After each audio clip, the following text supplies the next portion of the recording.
Hey everybody, what's up? Welcome back for another one. Someone forgot to update the exclamation stream command. Who could that be? Wasn't me. But we're here, and we're actually a little early. I'll take it. Hope you guys are having an awesome Tuesday. TwitchCon is almost here, and we're back for more Panic Poland. We ended up yesterday on, I think, a spicy scenario. We're basically back against the wall, and I anticipate that's how we're going to be for the entire day today, unless something terrible happens. That's why I say it's either going to be the best or the worst campaign for Poland that you witness.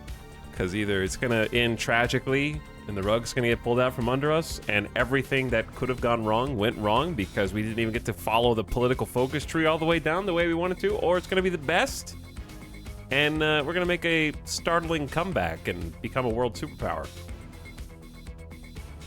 There's not, I wouldn't say comeback is the right word. It's more like we just got to like survive. You'll see. You'll see what I'm talking about. We are surrounded on almost all sides. That is the Poland experience. What's up, Lou M? Hello, Beelzebub, Piplup. Welcome back, Crazy Rocco. Hi, Subdog. Joe Knows Nothing is pumping it. Hi by millions of Jywolf people arriving. What up, Slight Inconvenience, Lutra, Lima Beans, Just Beans. Hello, Death by Matum. Welcome back, Doctor Recommended. Howdy, Taruk, Bucky, Attack Frog. What's up, Arathon, Chinksta? Arialto, Nine and Dava, welcome back. Hello, Grumpy Dude, thanks for the 35 months, almost 3 years. Ready for the Polish sausage grinder. It's one way to put it. Hopefully we don't have to scrape the barrel today for more sausage, you know what I mean? Snap. Oh, snap. Oh, snap.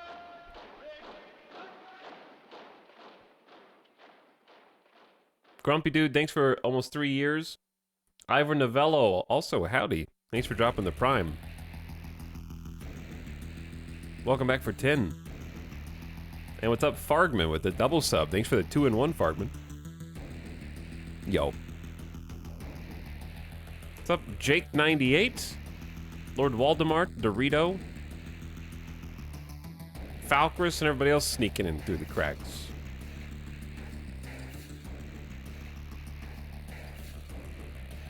You know how it is. I actually looked at the VODs, and I do have a pattern that I have been displaying the last week plus, where stream 1 of a new Hearts of Iron campaign is kind of like a 9-hour stream, and then stream 2 is like a 12 to 13-hour stream. And today is day 2 of a campaign, so why do I hear boss music?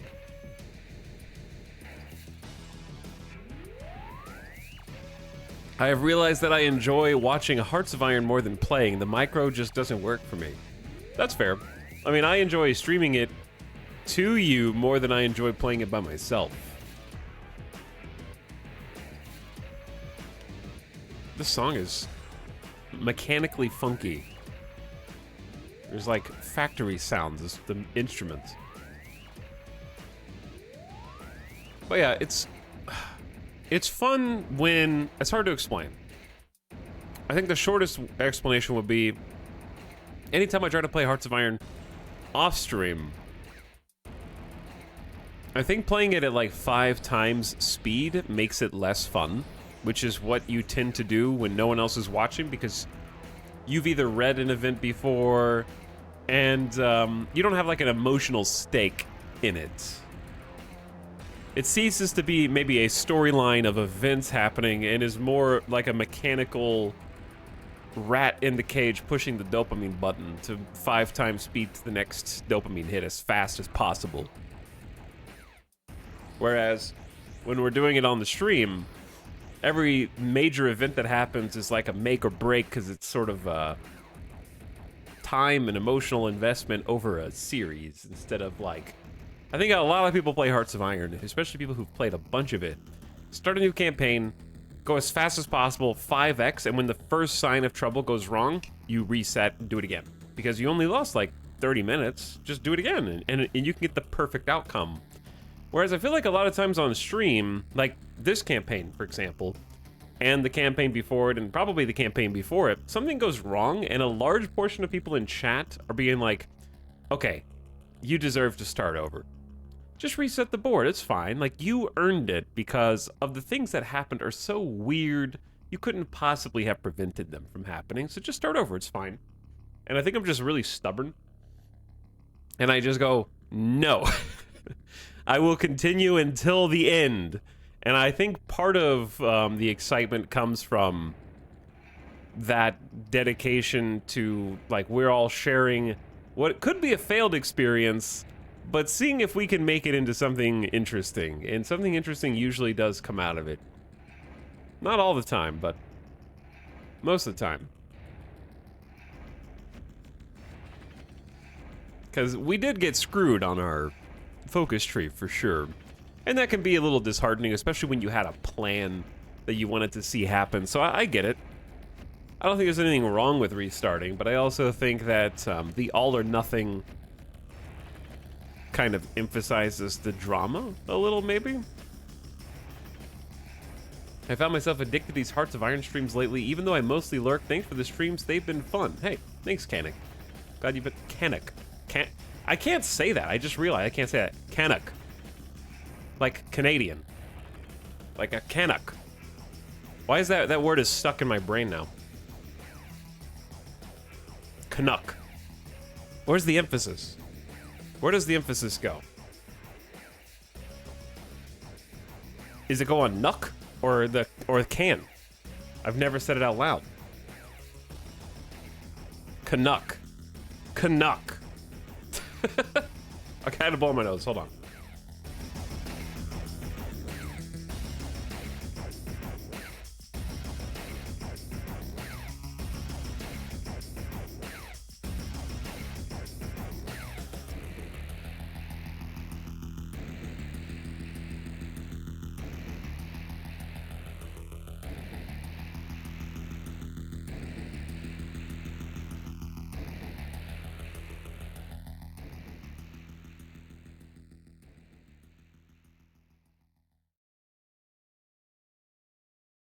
Okay. Remember when dabbing was a thing? I feel old. What do you mean?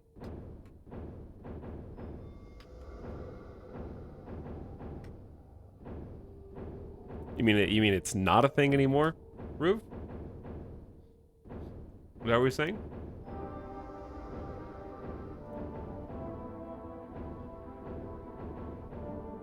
It did come and go, yeah. You're right about that. These recent streams got me back into Hearts of Iron 4 again. Haven't played in years, and I'm addicted now. Thanks. My pleasure. My pleasure. It's honestly a good time to get in. I think the supply gameplay added a lot with No Step Back, trains, and supply hubs. I think that was like a game changer in terms of fun micromanagement. And I've enjoyed most of the changes since. I think Hearts of Iron has been steadily becoming a better game over time, for sure.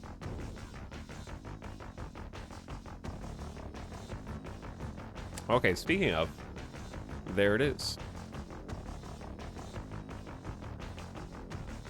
Definitely feels like you have to consider more, and there's more room for like planning offensives and defensives.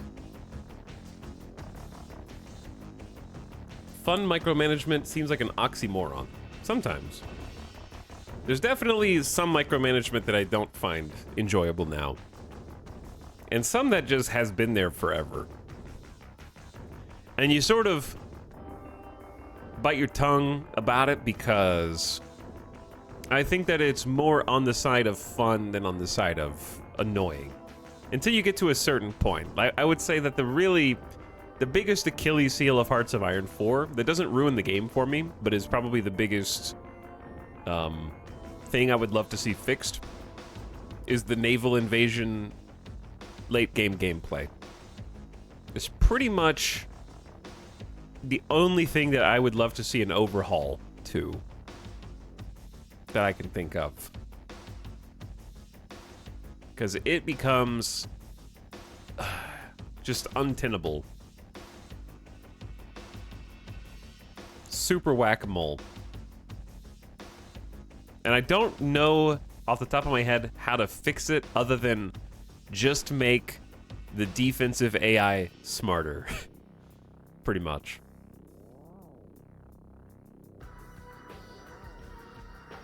Which I feel like wouldn't be terribly difficult. Namely, like, an easy way to do that is if you have intel on the enemy and you know which tiles they are naval invading because you can see them, have the people on area defense actually move to fill in all the tiles before they get there. And secondly, if they do make it on land, it should be the top priority for the area defense to get that land back in a smart way instead of just throwing themselves one at a time into the meat grinder. And I think those two things would honestly smoothen out a lot. Because, like, as it stands right now, if there's an friendly unit sitting inside of a very important dock, like a port, and it's getting naval invaded, and your guy is slowly losing that battle, the area defense should know that, and just like a front line, you know, a front line would move troops over there to reinforce, but the area defense frequently just leaves them out to dry. And it's just like, nope, I'm over here. I'm on this really nice beach, by the way. I got like a pina colada, a nice little chair, a little screen so I can tan, and they're just like hanging out in somewhere where no one ever attacks and just letting your very important ports just fall on area defense. I think a couple of those small changes would actually help, like, tremendously.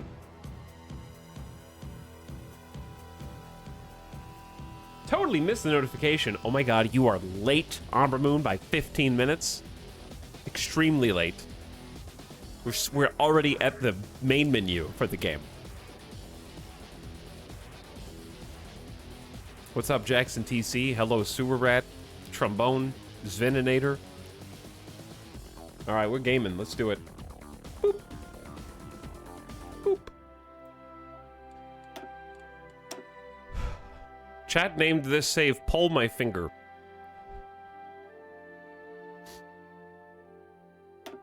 And this is the state of the world right now. Iron Man mode, ahistorical focus. We'll do a little overview.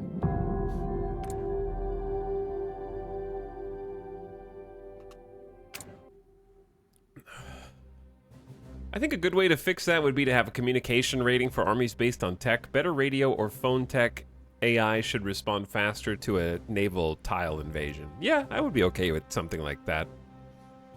Just anything to make them more responsive, because you can have 72 divisions in a single area defense, and they will just sit in their post watching your ports fall one by one. Okay, we are going to be in a state of constant conflict today, I expect. It is August 1940.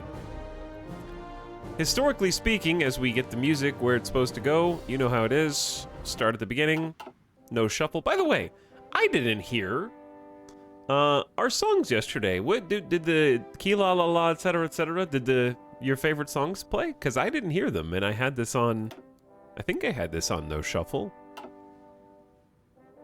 I don't remember hearing the, like, suite of songs.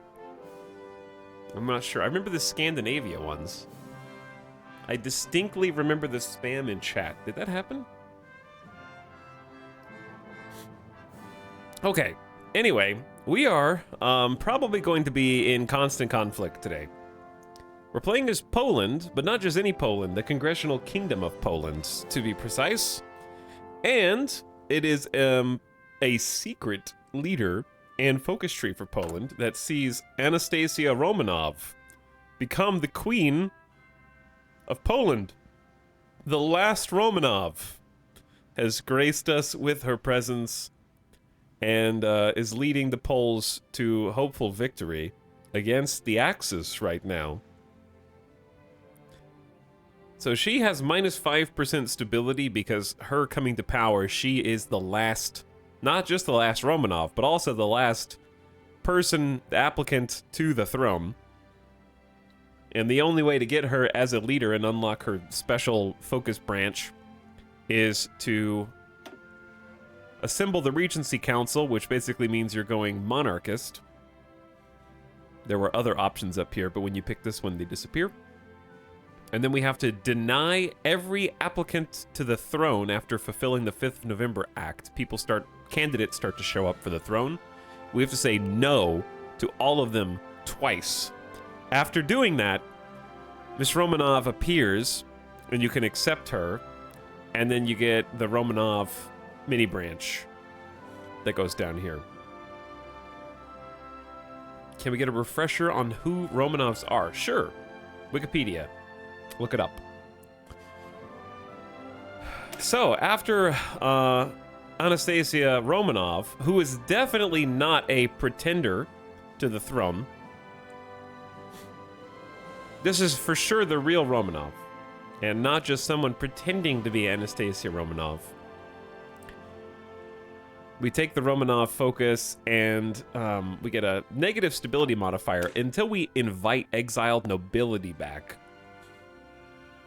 Russian nobles refuse to acknowledge the rightful heritage of our King Anastasia. Inviting them back with the promise of noble titles could entice them, yep. So we got some new bonuses that give us stability and unaligned support. And then she went from negative 20% stability to negative 5% stability. So it's creating some stability issues. And then we got Pan-Slavic Revanchism, which basically gives us a ton of war support.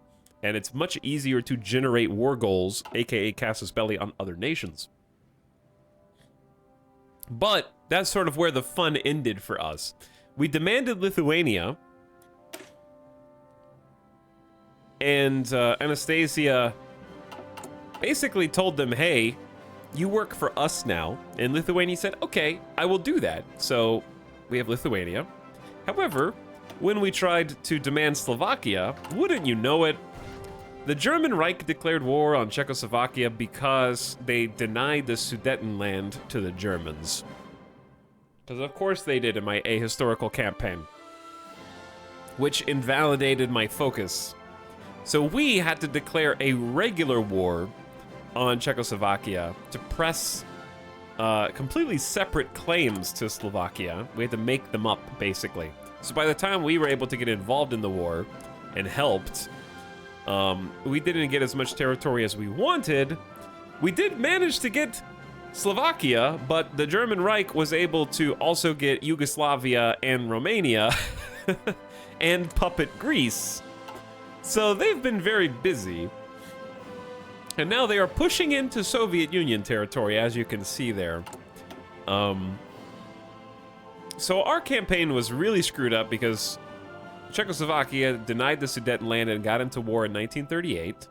We couldn't demand Yugoslav subjugation because the war in the Balkans was already settled by the time we even got to this research, or focus, I should say. And I can't demand Lithuania, sorry, not Lithuania and Latvia. This is for the Governorate of Livonia, which in this case is for Estonia. But Estonia doesn't exist because they joined the Axis. So all of our focuses are just completely gone, more or less. Also, we got the pre-stream allergies. One sec.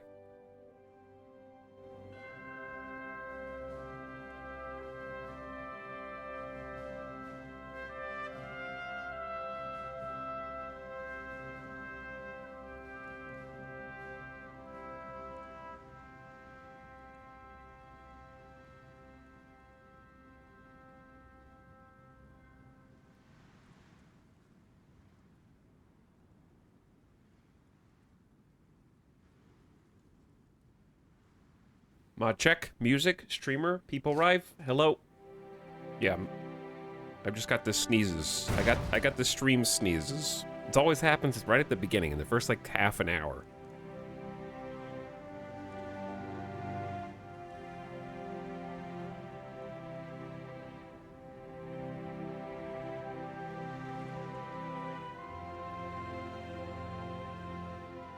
Okay, let's try that instead. Where was I? So, we turned our attention away after sort of not being able to progress our focus tree. We'll see how that goes if we make it out of war. But it allowed me to turn my attention completely and entirely toward industrialization, which I have been pursuing very rapidly, I would say. We've got our 5th research slot after getting like 40 or 50 factories. So that's been awesome. So we have 5 research slots. And we've got all of these free bonus factories. There's like a 35-day factory here. There's a building slot and some railways, which we actually could use some railways. There's an atomic research. We've got some non-core manpower. We've got some extra steel and aluminum. We also seized Danzig from the Germans, banned the Nazis, and integrated the industries. There's still some good stuff here. There's some good army ahead of time bonuses here, and then there's some plain stuff over there. I tried to do Plan East, but alas, these are all 70-day focuses and they don't seem to do too much, so I kind of just was like, meh. And we're modernizing the army right now to try to get some land doctrine 50% off, and a ahead of time research bonus for infantry weapons. Let's go ahead and take a look at the state of the world, right?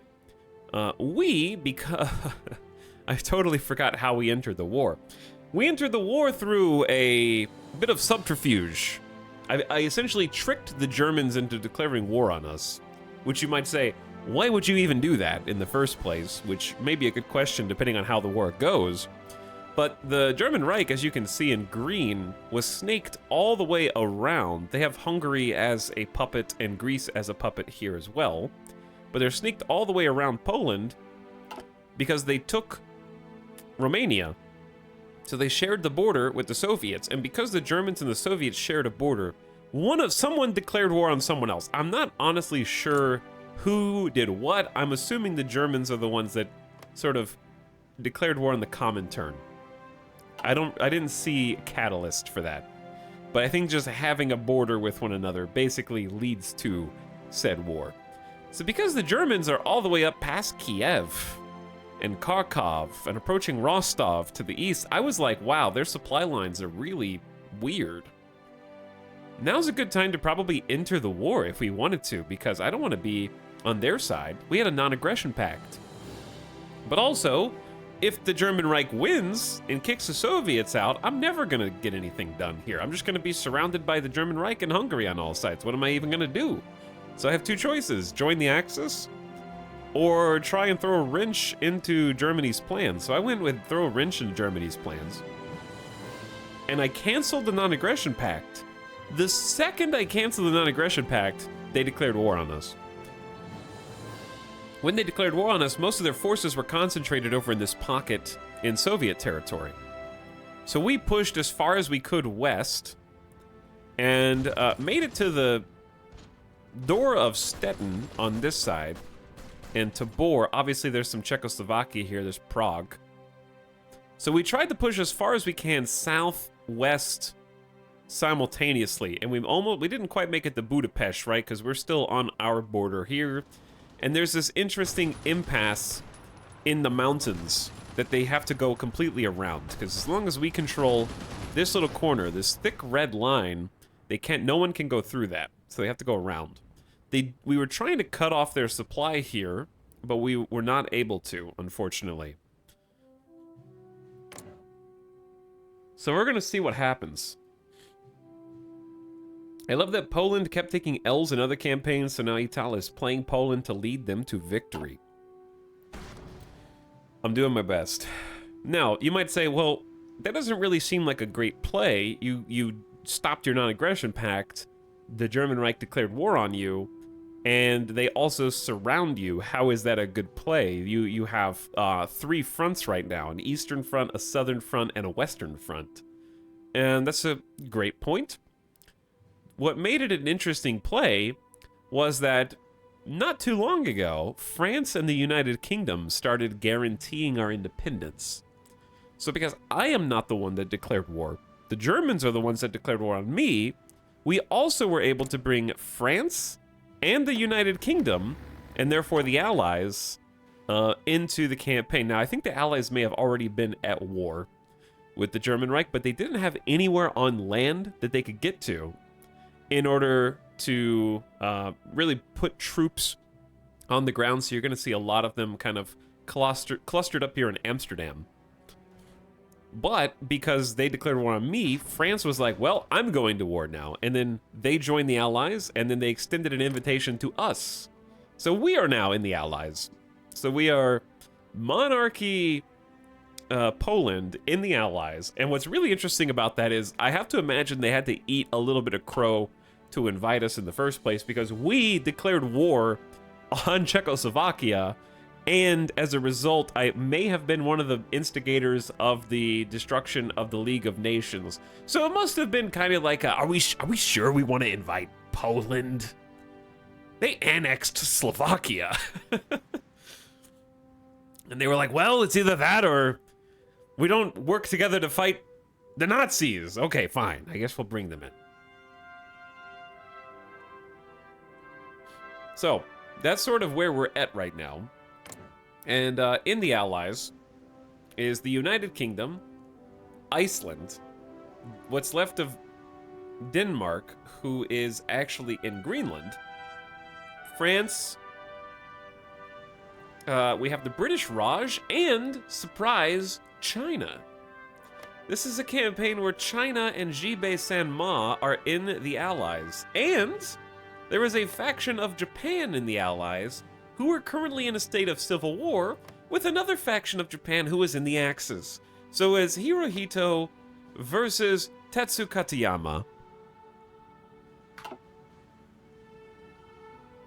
Interesting. And then we have the Italian Union down here, who is currently not in a faction, but is staunchly communist.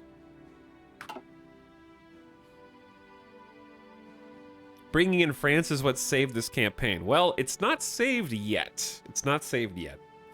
So that's the previously on Poland. Now let's go ahead and get our ducks in a row so we can figure out what we're doing, because I need to do some organization here. Step 1 is how many supplies are we short? We're short some steel. Let me see what that steel is costing us.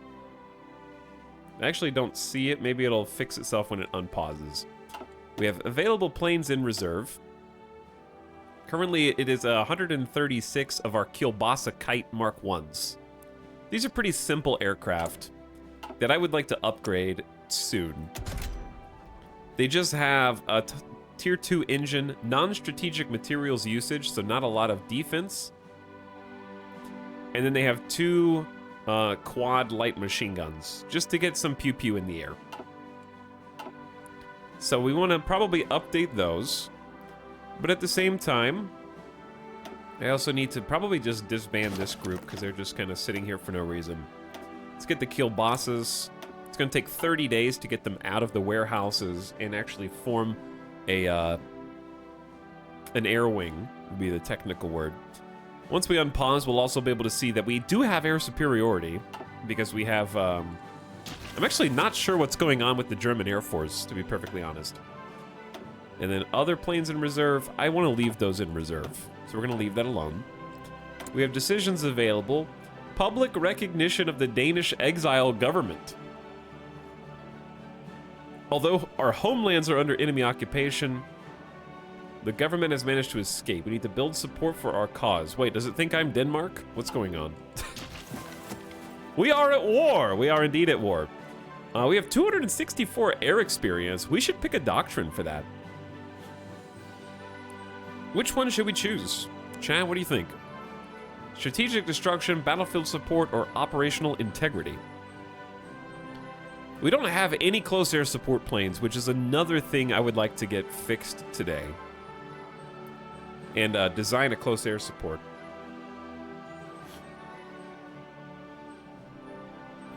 Because we don't have any right now. How goes the war with Germany? That's what we were just talking about. Where we're at right now and what we're gonna do. So I gotta do some tactical reimagining of our front lines. I always go battlefield support. I like support because close air support is cool. CAS stands for Cool Air Support.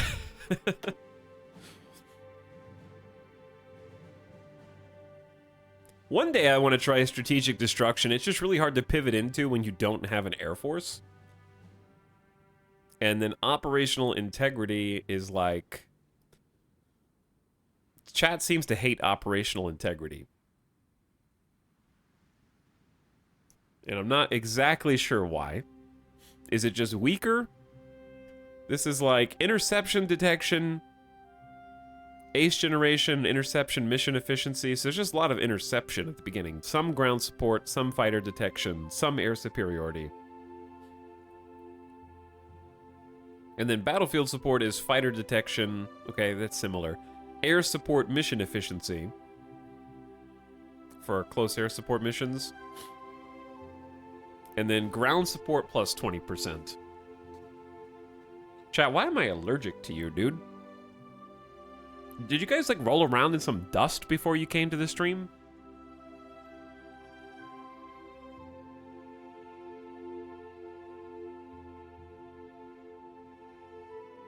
Did you just go outside into like the flower patch and just play in the flowers with the bees?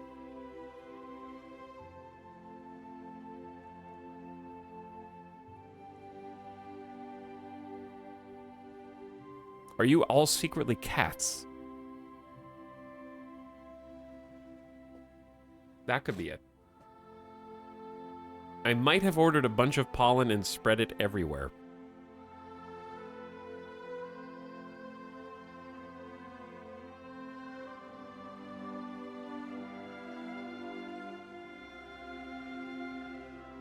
Okay.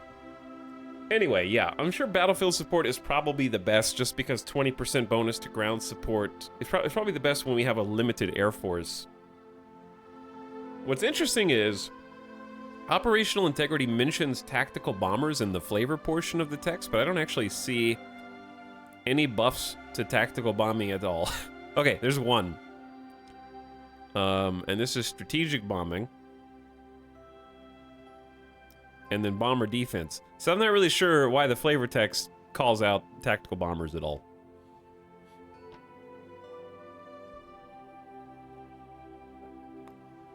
And then strategic destruction is also supposed to be bombing, but we got fighter detection, interception detection, naval mission, interception or air superiority efficiency, fighter agility, air superiority again, and there's strategic bombing on one side.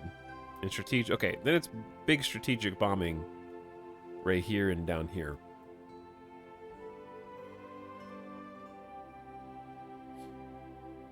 Strategic bombing feels so sad. So sad. Seems like operational integrity is good for running interference on enemy air missions. Yeah, that's what it seems like. One day I'll do strategic bombing. All right, let's just do formation flying. Fighter detection and air wing experience gain up. We'll do, we don't need to do this yet because we don't have air support. And I'd rather spend this on a new plane design, but we're researching an improved airframe right now. So we may as well wait until we get the cool airframe for 1940. We have low manpower, but that's changing because we just changed our conscription laws to extensive from limited, which goes double, 2.5 to 5. We have currently conscripted 3.3 out of 5, so we have a lot more headroom to go. So I'm not worried about manpower. We'll worry about resources in a minute. And then we're currently at war economy, which is great. That's where we want to be. We will change to limited exports if we really need resources. And what are we building? Okay, we're building forts on the eastern front, which we've currently left completely undefended. Which I think is fine. We have like a good amount, like 48 factories right now that are all working. in tandem, which is lovely. Have we built any radar? Nope. And then I still need a bunch more military factories, I think. Let me look at our logistics page. We're running low on anti-air and anti-tank because I believe we just put into the Borscht Brigade our first line artillery instead of support, and now we have a support anti-tank and a support anti-air. We have an incredible 49 organization due to doctrines. And then I want to change the cavalry recon to motorized or even armored recon, but armored recon's going to take like 1,500 tanks. That's too much. Whereas motorized recon is going to take all of our trucks. So really don't want to make any changes to this right now because it's just going to be hell on our logistics. And I'm also not happy with our combat width at the moment, but we're sort of just making do with what we have at the moment. So just going to keep it as is.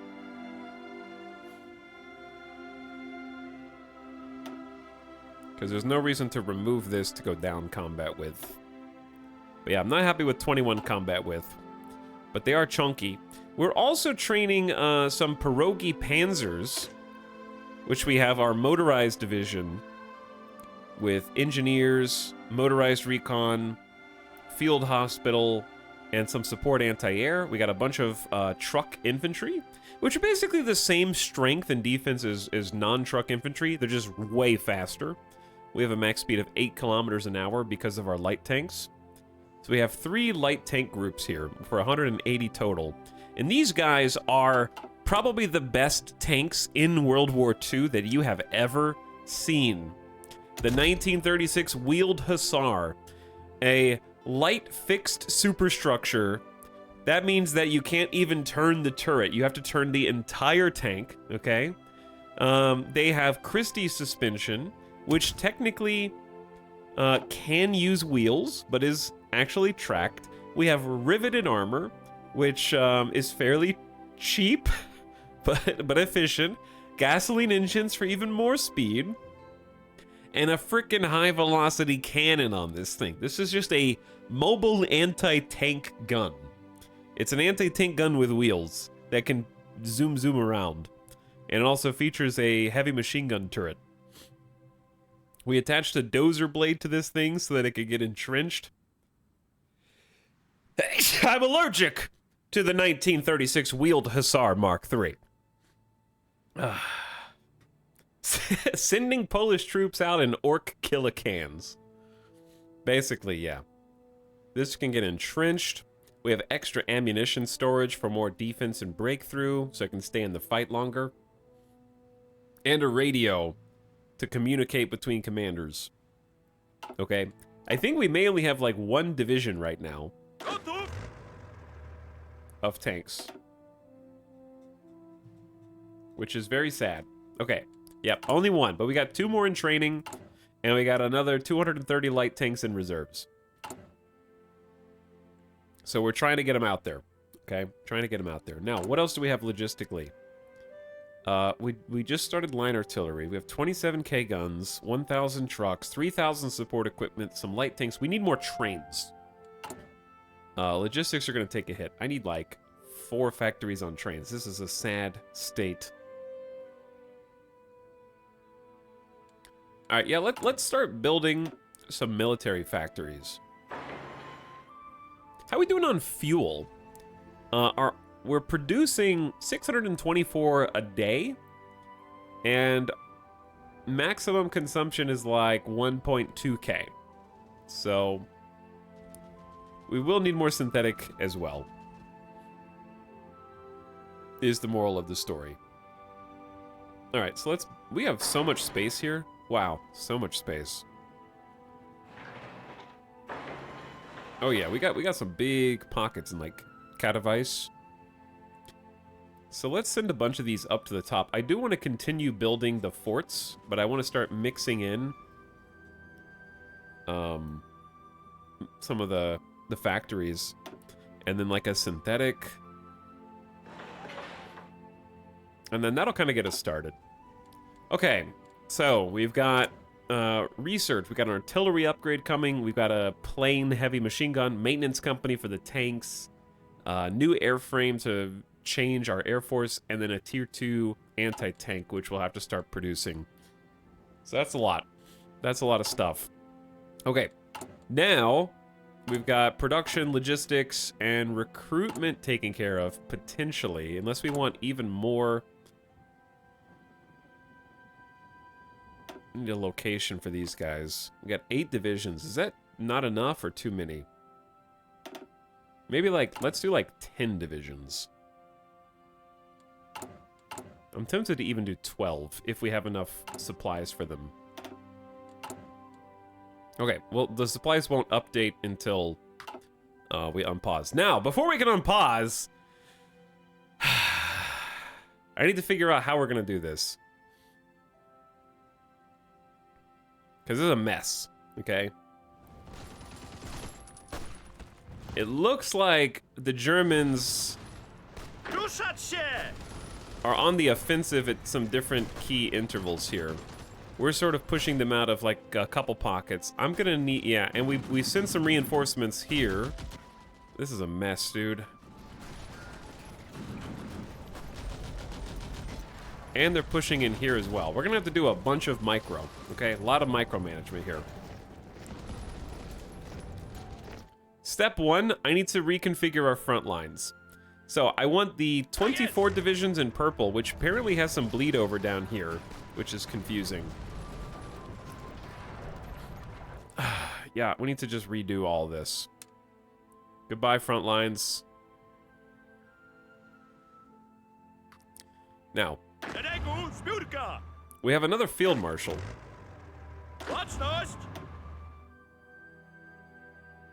Where are we going to push the hardest? We're probably gonna, like, honestly, the border with Stettin and stuff doesn't seem that crazy. They just have like a couple divisions here and there. Edward reads Smigley. Max entrenchment up. He's got terrible XP gain, but 30% more max entrenchment, more max planning, and good division recovery rate. Not great defense, but good everything else. All right, he's going to be the field marshal for the Western Front. And we're going to set a front line for all Team Purple on that Western Front right there, okay?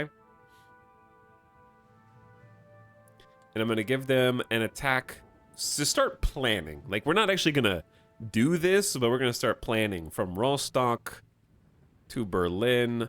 And we're just going to follow the river down from Dresden. Because we got to worry about Czechoslovakia here. I'd love to take Prague if possible, and this airfield.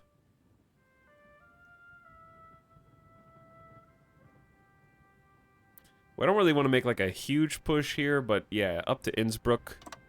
Something like that, and just kind of scooch forward.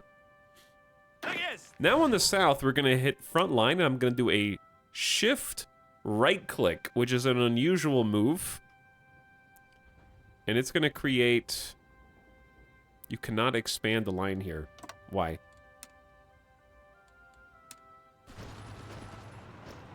Oh, because it's technically the border... technically the border with Italy. Okay. So yeah, not Italy. There we go. Shift right-click to create a united front. The reason I'm not shift left-clicking is because if I shift left-click, we're going to go all the way into Soviet territory, which I don't want. I just want to guard our border with Germany. And we've kind of taken all of our troops off the Soviet border, which isn't going to go wrong at all, for the record. Now, we need to just like do a one-time speed unpause and see how this is going to go, because we are a little messy in here. I need to look for any battle that we're losing and then try and reinforce it if possible.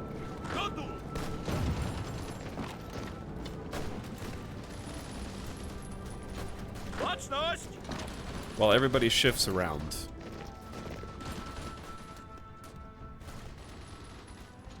Like this one.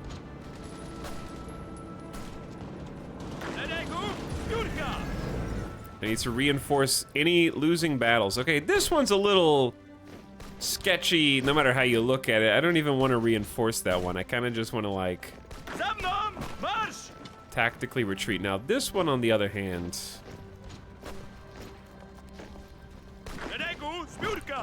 I can't afford to lose that ground.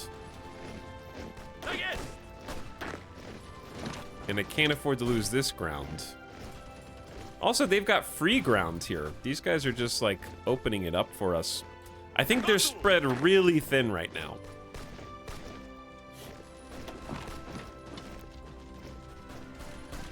Okay, and then this...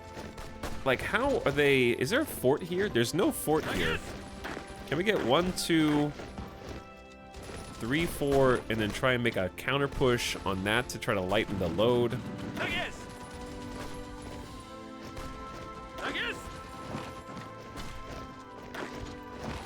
Okay, let's unpause and let everything kind of happen. Is this a streamer who unpaused less than 1 hour into the game? Is that possible? Oh yeah, they're making a lot of pushes here in different places. So here's what we're hoping for. You might say, well, how do you win this? Well, France has actually made a push over the Maginot Line, and they've got some stacked units over here. And then in Amsterdam, the British and Chinese units are stacked on the northwest border with Germany. Hey, Talon Chat, what's up, Chillin' Sicilian? Salty Bread Fairy. Oh, the Italian Union joins the common turn immediately. Which means...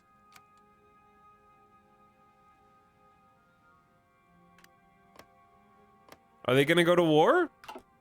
Because the Soviets are probably gonna call the Italian Union into war.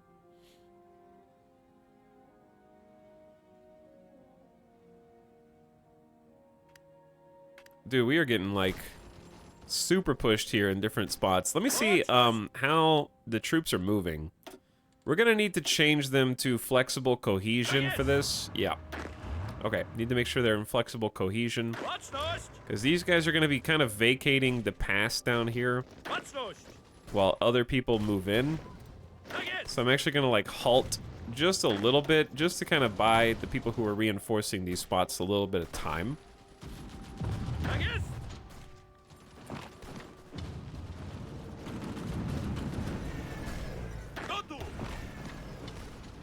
Actually, you guys just kind of go down there. It should be fine. Only 2? Chad, is this... This is southern Slovakia territory.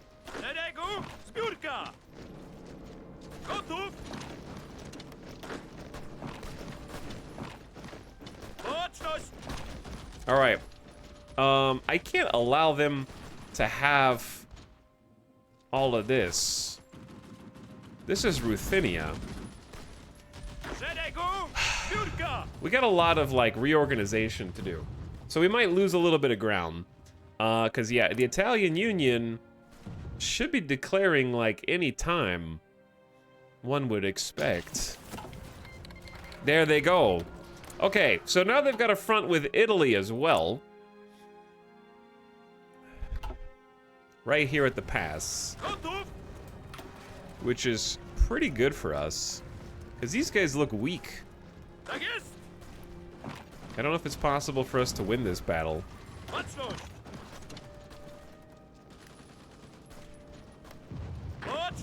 Though if they want to leave a little bit of territory unlocked, I'm fine with that. But yeah, they're going to be, like, kind of flexing us in the middle. We just need to not give in too much. So yeah, Italy is in the battle. And they've got space down here. Oh my god, yeah. They got to fight... Italy loves this, because they get to go to war with Greece now. And they're in, like, this underbelly near Bulgaria. But we are losing a couple of important places. What I might do is... I'm only trying to focus on places where there's, like, a clear pocket. Okay, did not want that.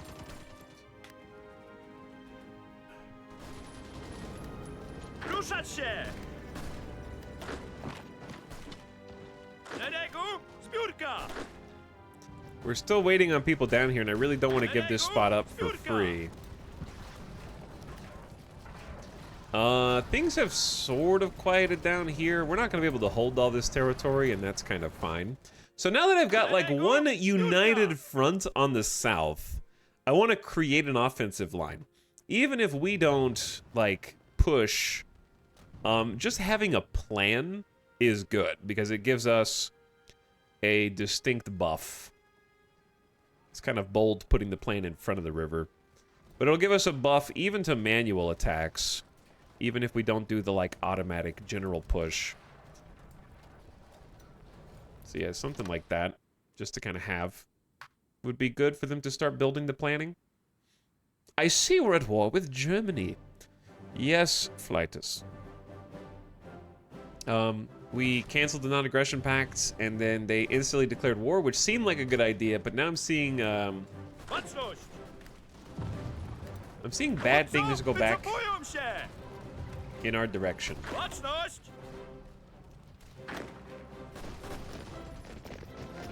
I'm seeing slightly bad things moving back toward us. What up, Lingonberry? How's it going? But yeah, we're gonna be just microing all of this. Oh, I gave up the tile. Which isn't great, but I'm hoping Italy can actually do something. It's hard to hold this spot, to be perfectly honest.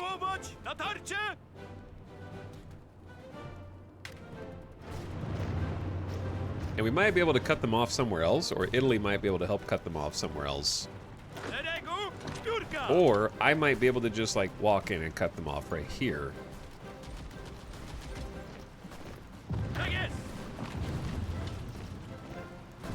Because that's exactly what Italy is doing. Hello, Italy. I don't think we have a pocket, but we have divided the front line in a meaningful way. Are we getting rail bombardment? I might be from Italy. I'm not sure if they can help in my battles. All I see is enemy air superiority right now, which I want to look at again. So we don't have air superiority in the Western Balkans. That's the only place we don't. The UK wants our help. They're at war with the Nordics, and they are trying to call me into war with the Nordics, I think.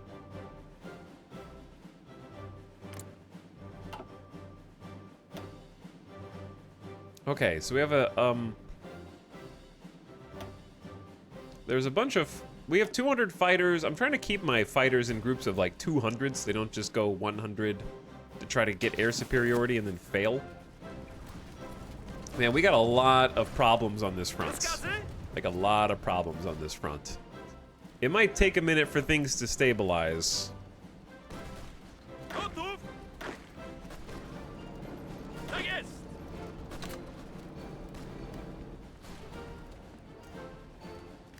Because I think 10 divisions on that front is kind of a lot.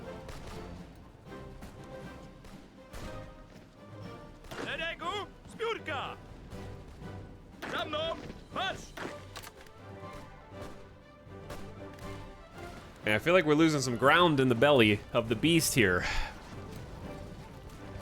I lost a Poland campaign at one point and did exile shenanigans. Let me tell you, the resistance stuff is painful to fight against. Understandable. It is difficult just being in exile. I've noticed that this general actually thinks that we have a great plan.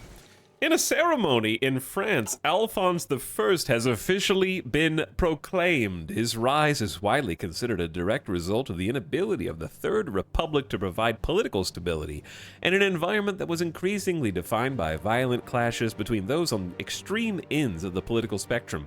He now faces the difficult task of rebuilding and reuniting a deeply divided country, which many observers pointing to the role the far-right leagues played in his ascent to power as a sign that the blank is, in fact, merely a ruler by the grace of the right-wing mob. What is the blank?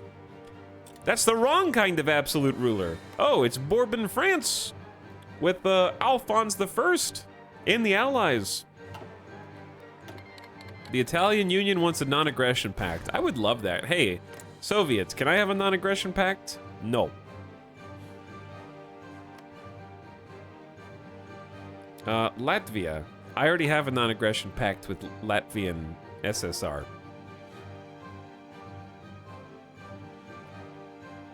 A fellow monarchist in France. Chat, we're really losing in this, like, underbelly section. Should I be concerned?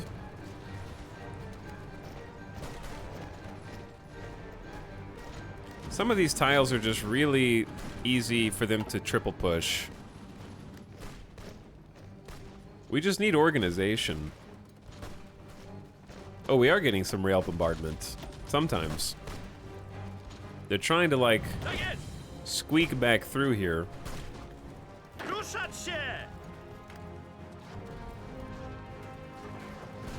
And look, they look a lot weaker on this side. They've definitely been moving a lot of their troops over. I'd love to take this airfield.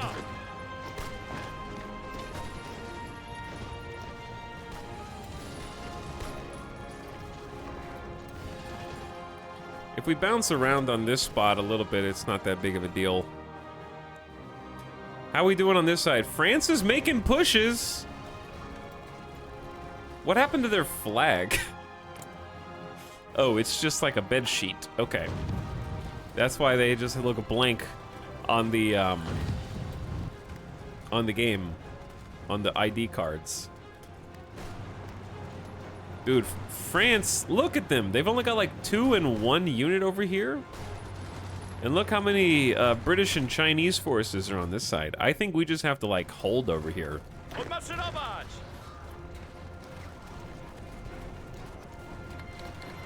Japan declared war on communist China. Is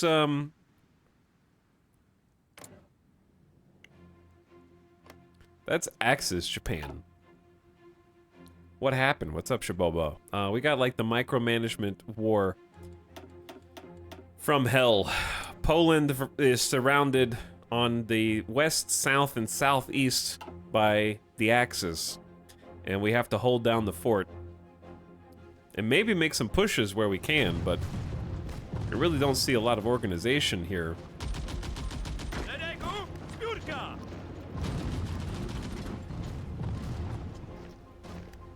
And they're taking my spots that have like forts in them, which is quite obnoxious.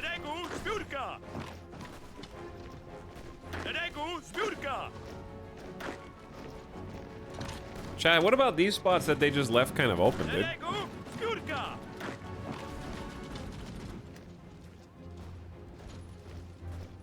I'm kind of just gonna go.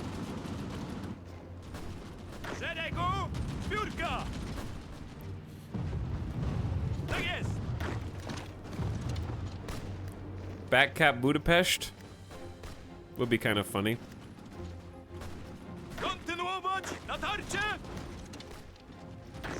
They have troops in Budapest, that makes things kind of more challenging. But yeah, we're losing in this like pocket, right? They're gonna create a pocket for themselves by pushing way too hard.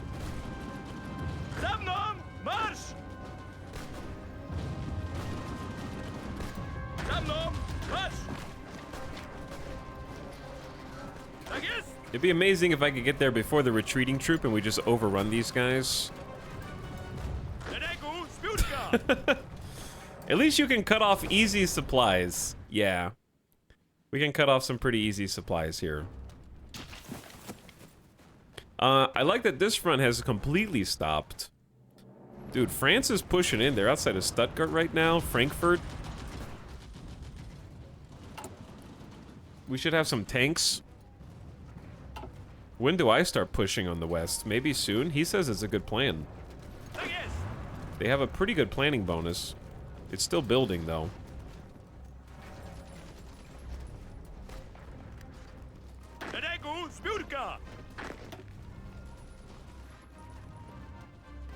I feel like there's some more opportunities here.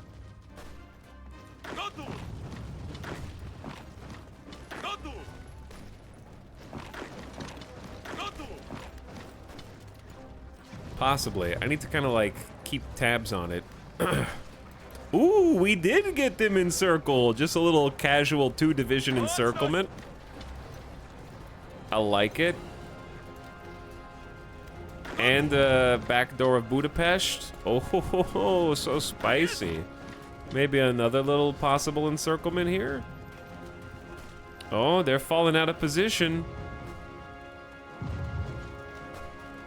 Don't mind if I do. Oh man, they're coming right back though. They're coming right back.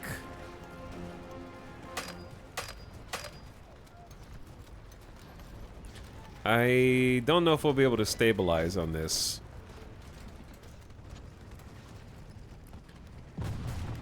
How do I halt? Why can't I halt this guy? There we go. Go reinforce Budapest.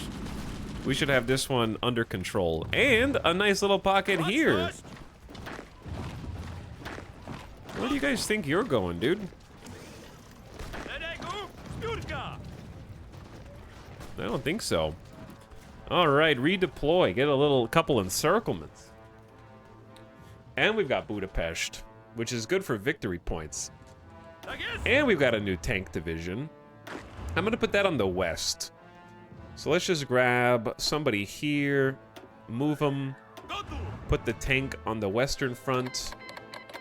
We might do some call to arms. I'm definitely gonna answer the call to arms. Just not yet. We need so much stuff. I got 4 factories on tanks now because we're just falling behind and we don't have enough resources for them, so let's do a little trading. I'm gonna stop trading with the Soviets and start trading with France because we're actually on the same alliance.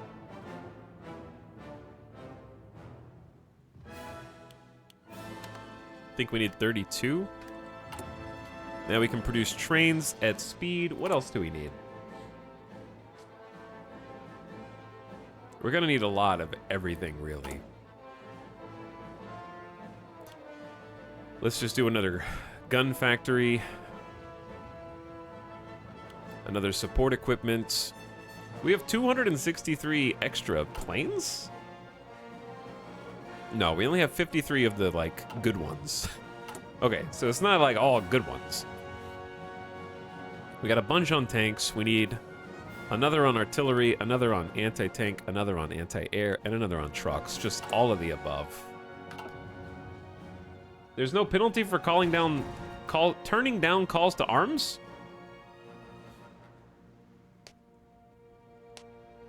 Not that I know of. I'm going to accept their call to arms. The reason in this case, you can easily, instantly switch sides in this. Yeah, so like in Hearts of Iron, right? I was at war with the Axis, like the German Reich, and so too were France and the UK. So we joined the same alliance because we all had a common enemy. However, I was not fighting the Northern Defense Force, which the UK was. So I'm joining that. It's sort of like a mutual alliance against a common foe, but since it was formed during war, I don't have to go fight Norway and Sweden and Finland. They're in a completely different faction. It's like a completely different war, more or less.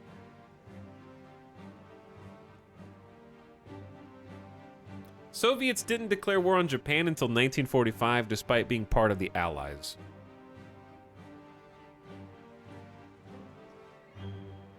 So it's basically that. It is. You can cheese it a little too much, probably, in Hearts of Iron, but yeah, there's not like a huge penalty.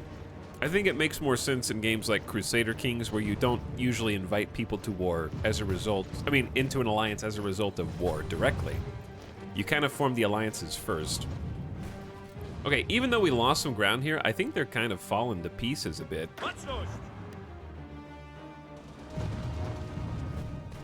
I got light tanks rolling in to the western front. Communist China wants a non-aggression pact. Got some resistance to occupation. I'm getting ready to... Ooh, dude, they are pushing in. There is not a joint front line between them and the British yet. And we're holding this separation of fronts quite nicely. All right, once this pocket is eliminated here...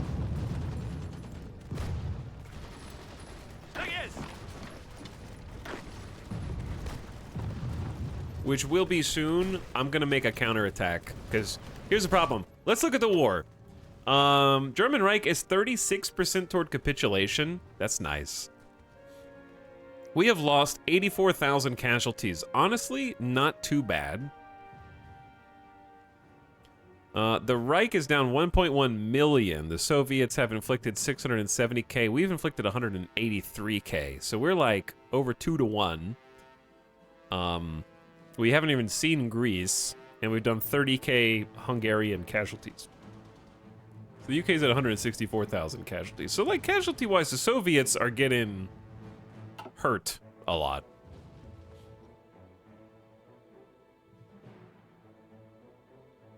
"1940 Poland looks surprisingly existent." Well, things are starting to take a turn now because yesterday Italy wasn't in the war.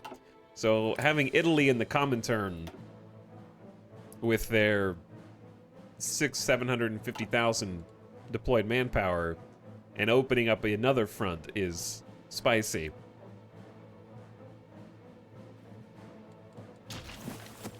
And then getting France into the war, they've really like been impressive over here.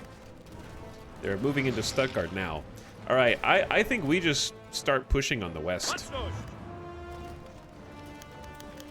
Oh, oh no! Oh no! The Soviet Union demands the East. Having reasserted their claims on our eastern territories, the Soviet Union has put pressure on us to cede this land to them, suggesting that this is the only way to avoid another invasion and possible annexation or partition. Ordinarily, giving in to such threats easily would be out of the question, but the Soviet Union is far from our only concern. If we agree to their demands, we may have less to worry about on the Eastern Front, although it would also position the Eastern Front significantly further to the west. Give up the East peacefully. Oh my god. They want so many states.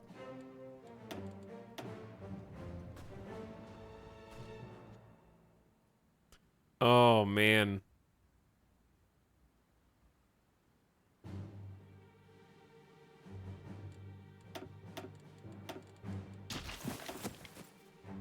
Yeah, they want like everything on this right-hand side, all of East Poland. Oh wait, I'm sorry, I'm in the wrong area. Yeah, I'm looking in Germany. My bad. Not over here. I was looking at this and peripherally looking at the screen, trying to like read these names. Novogrodek, Polisi. What is the L? I know Lvov. Wilno. Vilno.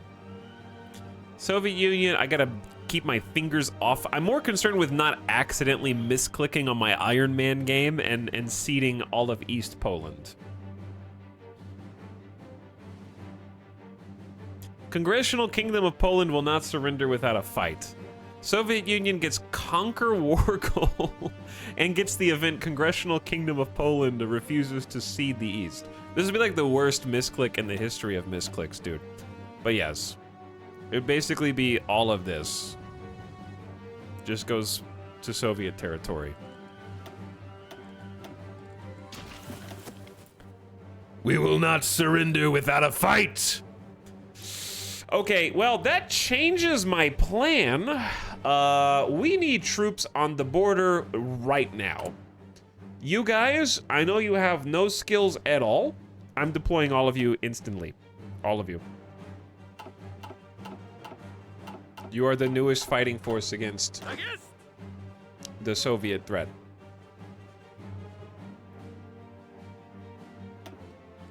All right, we need a general. We actually have a really good armor officer. Hold on. Let's switch this guy. What does this guy have? He's got nothing. He's got no traits, just decent base stats. Give the armor officer to the guy with the tanks, because he's got 2 tank divisions now. All right, and then honestly, base stats is fine. We just need to hold the line. Your front is now, not that. No, we don't want to be exiled. We're gonna have to draw this manually, which is a bit awkward. Probably there.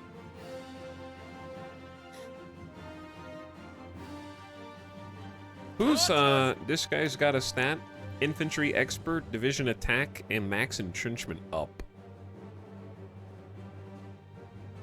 Tough call. I'm going rogue. We're gonna get infantry expert. I feel like ambusher's probably better for the entrenchment, but I'm going rogue. Okay, the other thing I have to do is I need to pull these 8 guys off, put them like on the front line up here. Okay, start rotating. Surely they will take rejection well, smiley face. Monkus. What's up, Durf? Would this also put you at war with Italy? Most likely, yeah. On the upside, it would also put Bourbon France at war with Italy. Which would be a weird 3-way war.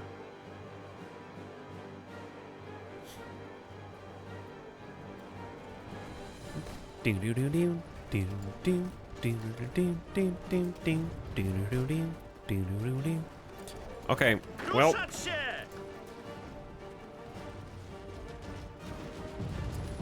Bit awkward. Okay, I thought that, whew, my heart skipped a beat. Republic of Turkey is our ally in the Estonian-Japanese War. Couldn't you guys just wait a little bit longer? Turkey joins the Allies! Hell yeah. Earlier today, the UK and the Republic of Turkey issued a joint statement. The latter has been formally granted member status of the Allies. Whether this partnership will be used for offensive or defensive purposes remains to be seen. Our alliance grows stronger. So if the Soviets do declare on us, we bring the Allies in. This is when joining the Allies turns out to be the best move we ever did.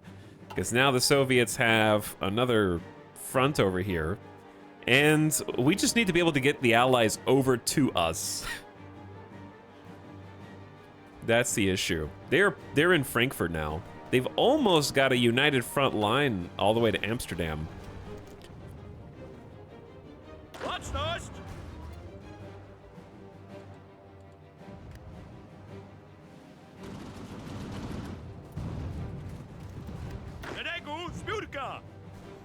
All right, everybody's moving. They're taking the railway as fast as they can, dude. We haven't been declared on yet. The border with Italy is a bit spooky down here.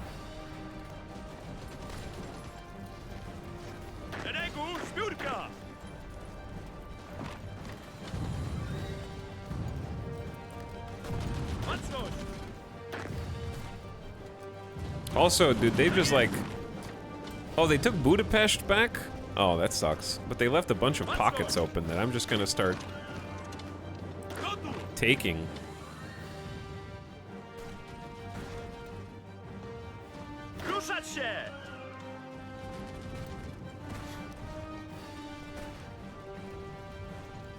Kind of just like shifting back and forth all around. Oh, that's a river.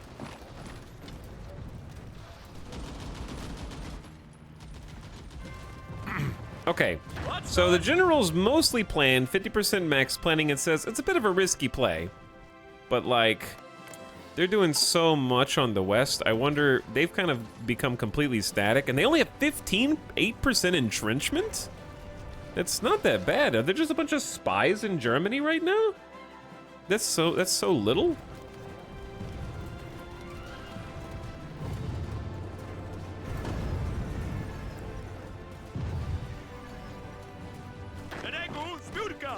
To the point where I wonder if we just go ahead and send it. Turkey wants our help. You know what? Sure, we're gonna need your help, so I accept. I'm now at war with the Nordics. We were gonna go to war with them anyways. We're sort of aggressive monarchists. Okay, ammunition. What do we got? This is for artillery manufacture. That's breakthrough, defense, soft attack, hard attack, and air attack for anti-tank and anti-air. Yeah, let's do that one.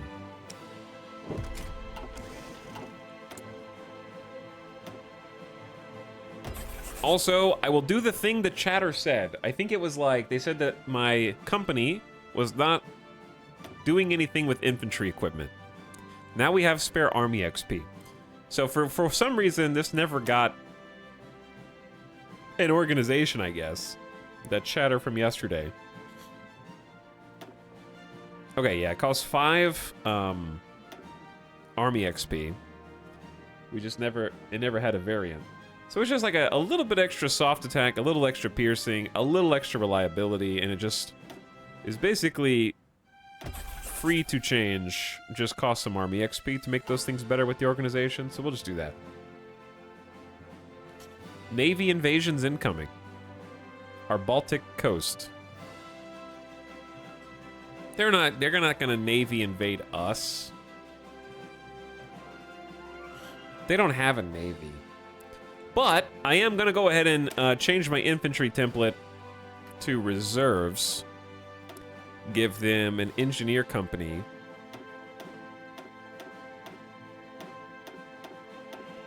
And a support artillery. And then start training these guys.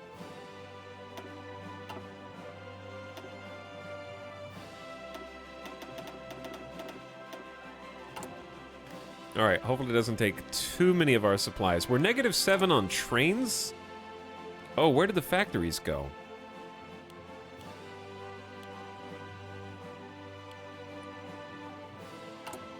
We're building 2 of them now. Uh-oh. We need those trains, dude.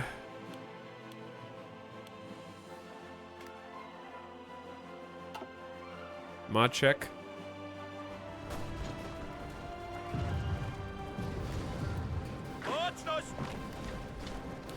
An airfield for me?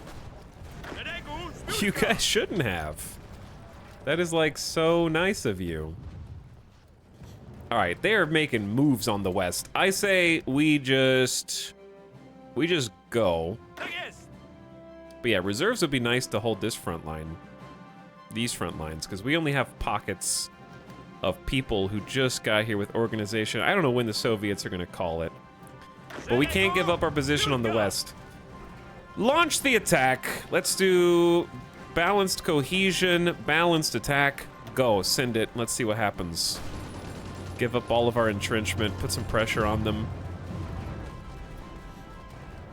See if we can make any sort of move whatsoever there, because we have air supremacy.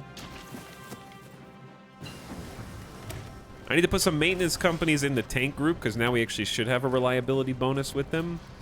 1940 tech. We've got good 1940s infantry equipment. I wanted to get mechanized. We got 1940 support companies. We don't quite have 1940 armor. And we're getting 1940 artillery and anti-tank upgrades now. We're getting 1940 air and some machine guns, though I'd love self-sealing fuel tanks. Let's get that, and I'm going to start spending some PP on them. And now we have free factories. Okay, so we got 4 on trains.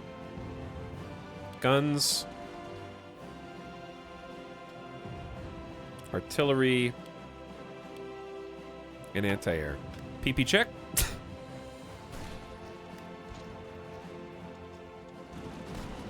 This front line's a little, you know, a little messy.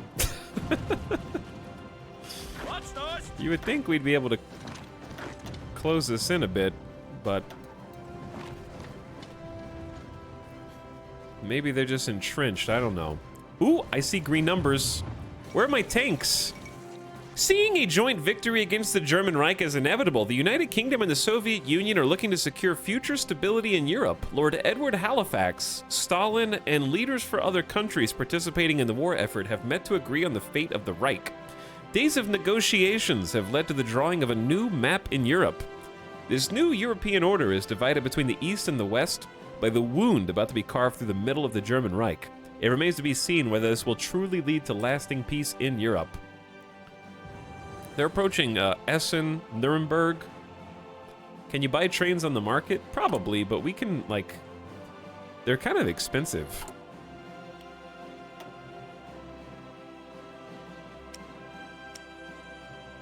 if they were selling them at all, which I don't see on vehicles. I have a feeling we're not included in the West. Well, we're in the Allies, so that's just too bad. So what you're saying is, chat, What's up? It's a Bojumshire. is launch the offensive in the South as well. Is that what you're saying? Derego Spurka.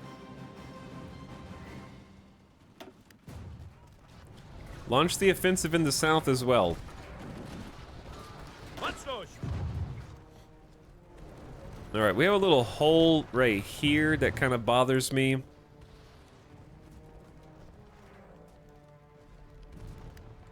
Mocność. And I think this is probably because we have a non-aggression pact in the north. What if I just pull a couple of guys over to this group instead? Where the heck? Where are you going, dude? Okay, there we go. I want to plug these gaps. I would like to just only have reserves up north. We'll see how that goes. We're only -1 tungsten. Don't show me insufficient resources. We have a new air wing. Let's try and send that air wing and give them an air superiority over the Eastern Balkans. All right, they've arrived. They can't really reach very much, but what coverage they do have will be helpful. Hey, we're pushing back on Budapest, getting the armor. We have support anti-tank now. They got 24 units of anti-tank to help push through some German armor, which is excellent.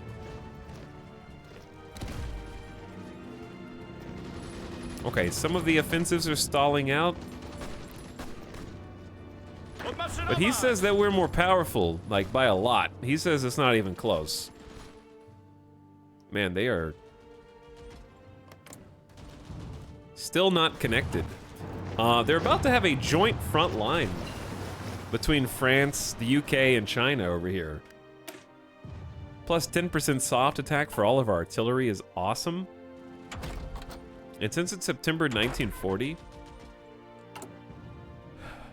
what I'll probably do is just research. Where is it? Let's catch up on. Yeah, let's just catch up on radar.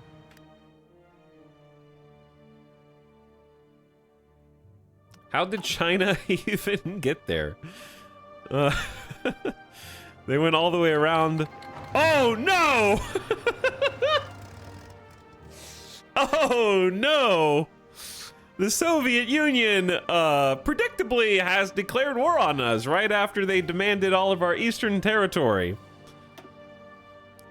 Well, now we are surrounded.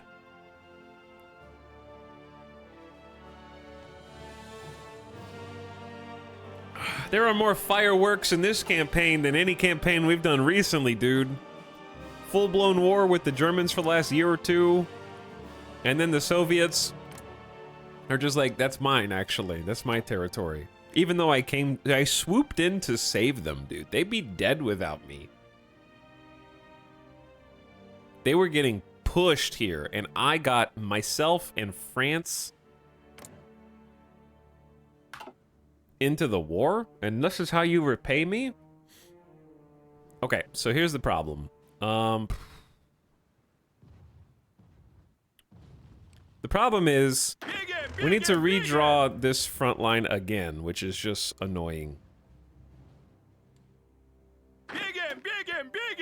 Okay, you guys just hang out up there for a sec, away from this group. Now we can do shift left click.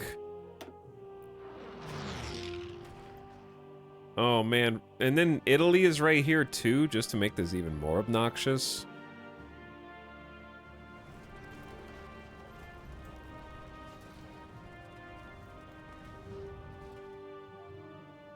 This is just an empty plan that I'm gonna draw. Just so that there is like something.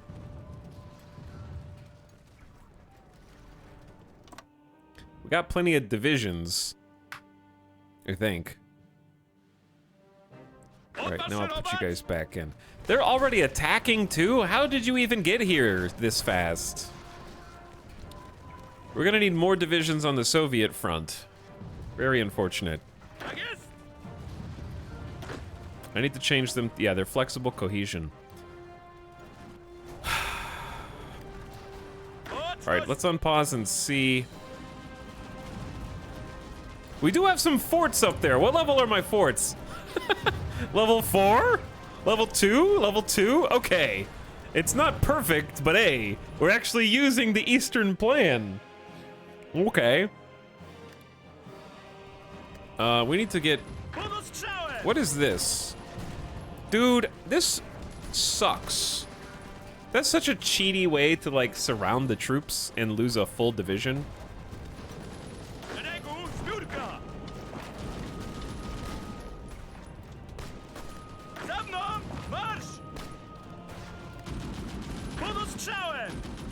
They just got, like, randomly encircled because the borders changed colors. The Soviet Union has called... Oh my god, the Italian Union is our enemy. China wants to help in our war efforts. Denmark wants to help in our war efforts. Iceland wants to help in our war efforts. Jibei Sanma wants to help in our war efforts. And Japan wants to help in our war efforts. The non-aggression pact we had with Italy isn't worth much now, is it?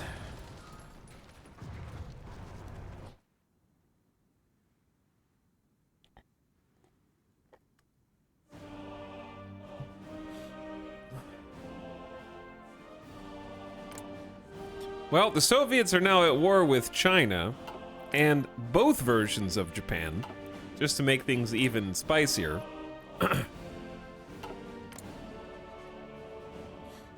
I can call Turkey. How do you just call everybody? I'm assuming they will just like phone you and be like, hey, I would like to be in your war, please.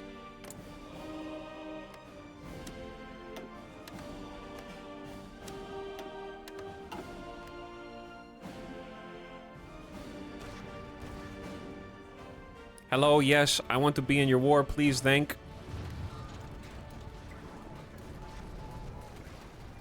If you go to the main war screen, there's a call everyone button.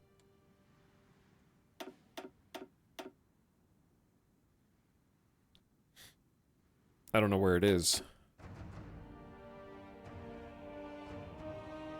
Ooh, German Reich is now 54% toward capitulation.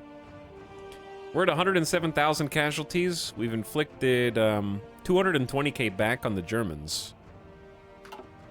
Everyone's already in. We're winning a couple battles here that I think are important battles. We might even be able to take Stettin soon, because they're kind of like... Germany is not feeling so good right now. The Soviet Union has called Spain as our enemy. Wait, what? Comintern Spain? What? Oh no. Comintern Italy versus Comintern Spain versus the Allies versus the Axis. It's a three-way war.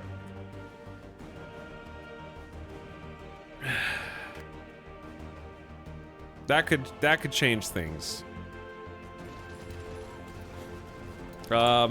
So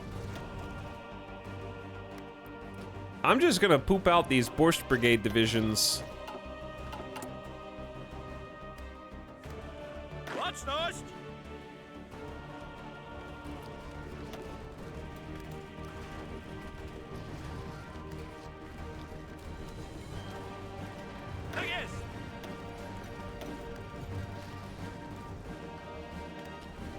We got some problems here. This division is RIP, and there's not really anything I can do about it, unfortunately.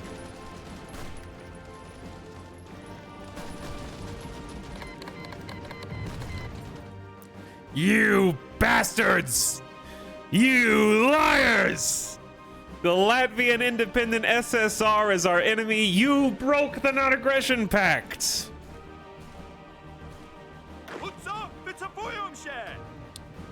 Unacceptable.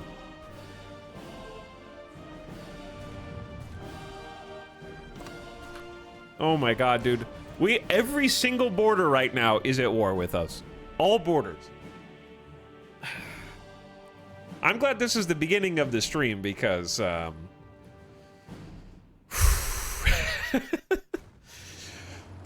know what I'm saying? You feel me? Like, whoo! Like, whoo!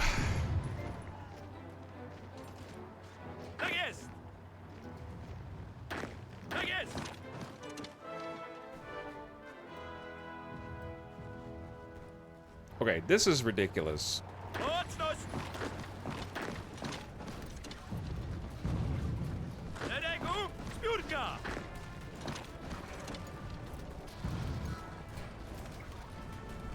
This is all a little silly right here in Budapest. All right, I'm a little nervous about the Soviet border because they do have some spots.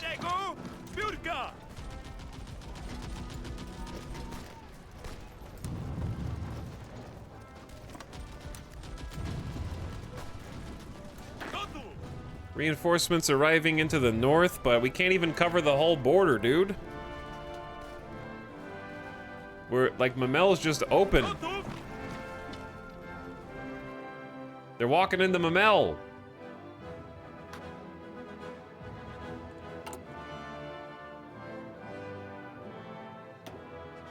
Alright, I'm sending a tank division up to try and reinforce Mamel. They're almost trained. They're not quite trained. They're almost trained.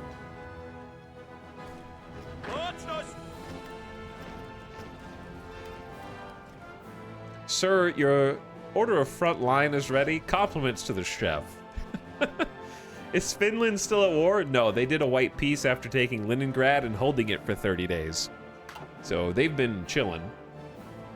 By the way, thanks for the sub. Bone Smasher says, as someone trying the Iceland tree myself, I think you'd like it. Probably would. Sounds like fun. Sounds like a good time. Dude, I don't even know where to begin here, dude.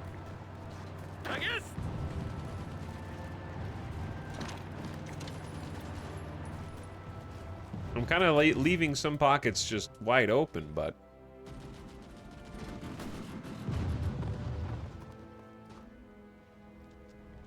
I can't even hold all the north.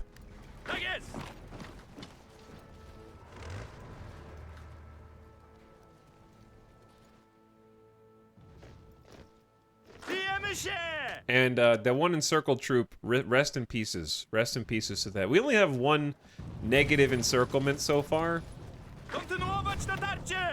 So I guess I'll be satisfied with that.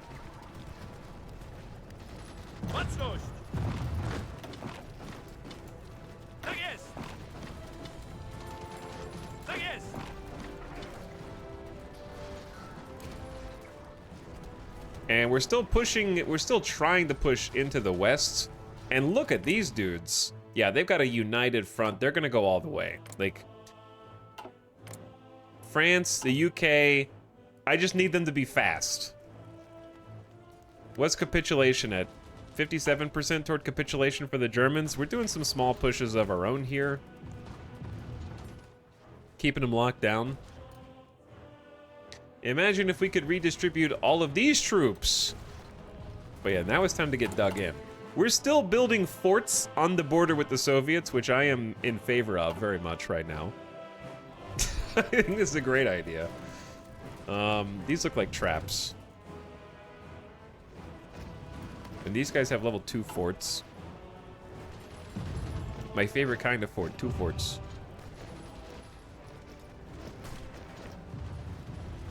Now we can be attacked from a whole bunch of sides right there. Spare military factories. Okay, what are we short on? Guns, everything, artillery, anti-air, you name it. Light tanks. Kind of need to, like, slow down on light tank production, unfortunately, to feed those back in. We do have still negative trains, but we got 4 factories on trains now. Where's my resources? British Raj is not delivering them. In fact, we can't trade with anybody for tungsten. And Bourbon France is not able to deliver any supplies to us. Oh, that's all? Because we're totally surrounded? No worries, my friends. No worries. I will simply live with my -13 steel and -27 tungsten.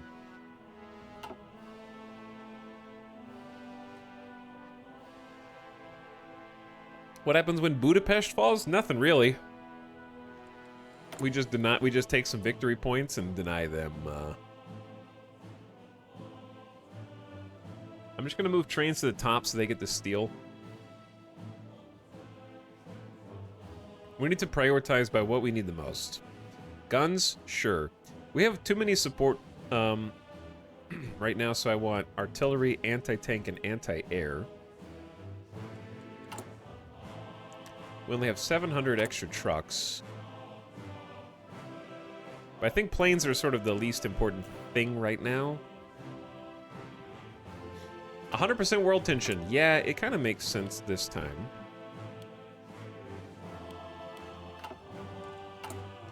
Don't really need to build factories when we have no resources.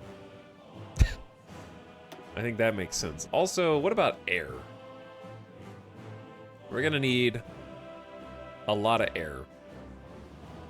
Let's go 3 in the southwest, 3 in the southeast, and then we'll come back and probably want some in the north as well. Because we're not going to have full coverage yet. We only have tier 3. Where are my planes? Because the plane situation has probably changed. Indeed it has. Okay, yeah, there's 700 active fighters there. Over Eastern Germany.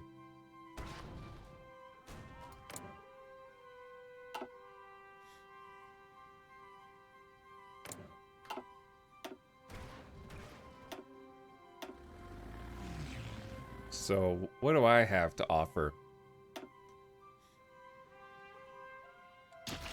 Not a lot. Not a lot. All I have are baby planes who haven't even started leveling up yet.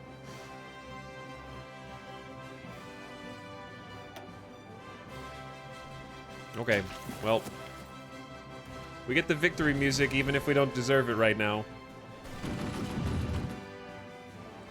At the very least, they've stopped pressing us on the Soviet border, which is the best we could hope for, I think.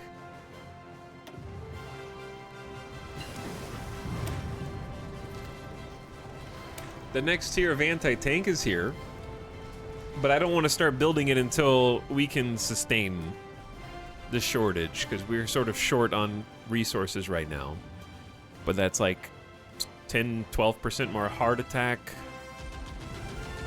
50% more piercing, and it unlocks the improved heavy cannon for tanks, and an anti-tank cannon too for close air support and logistic strikes, but mostly it upgrades all of our anti-tank with plus 10% heart attack and piercing. It's good.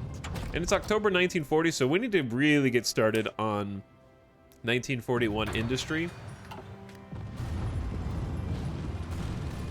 Our dozer tanks! The dozer tanks! They're here! Stalin thought we were just gonna roll over. Well, don't count him out yet. He's trying. Oh Lord, he's trying. We got level 3 forts here.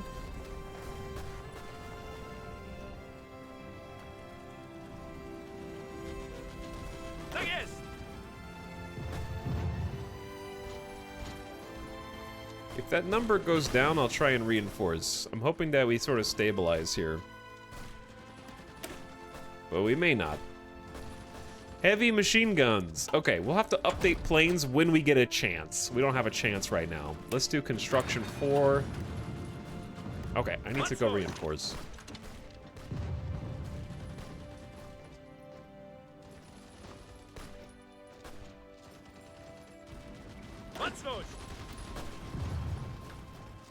This one, I'm not so sure about. Oh, we're lacking. Hold on. Is this a supply issue?